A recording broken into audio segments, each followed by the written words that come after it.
YouTube je neverovatno mesto gde svako od nas može da postavi svoj video materijal.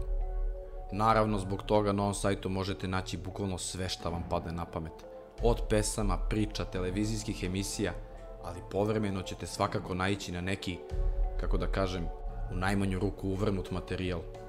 Ja koristim internet već dosta dugo i mogu vam reći da sam na svašta nailazio. Ali ovaj kanal o kojem ćemo danas pričati bez sumnje je jedan od najuvrnutijih, mada ne znam zašto je to tako.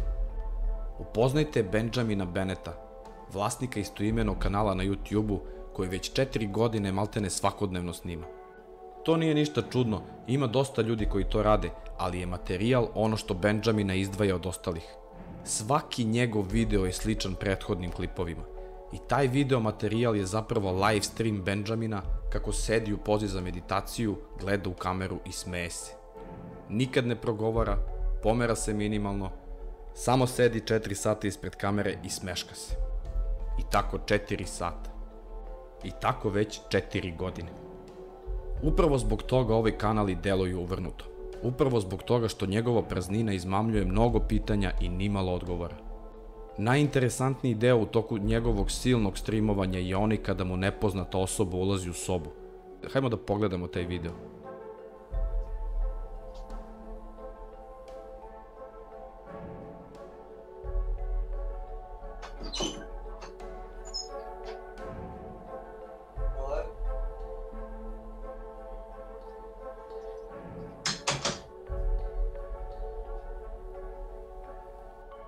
Benjamin inače živi sa cimerom, ali on tada nije bio kod kuće.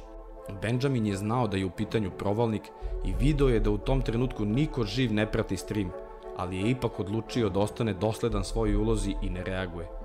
Nakon završetka snimanja, video je da su mu ulazna vrata provaljena. Pre nekog vremena medijska kuća Vice je objavila intervju sa njim, gde je Benjamin objasnio da kanal nema nikakvu poruku, a da se on zapravo smeje samo zato da ljudi ne bi mislili da on meditira.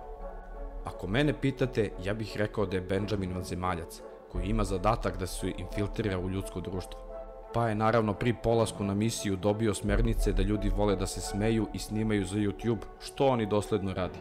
Ko će ga znati, možda on u sred svog videa odaje tajne života ili otkriva tajne kodove za aktiviranje nuklearnih glava, ali to verovatno nikad nećemo saznati pošto bi vam za gledanje svog njegovog video materijala bilo potrebno oko 40 i nešto dana.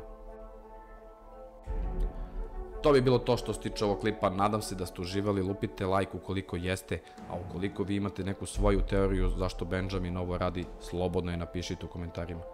To bi bilo to od mene, a mi se vidimo u nekom drugom klipu. Ćao!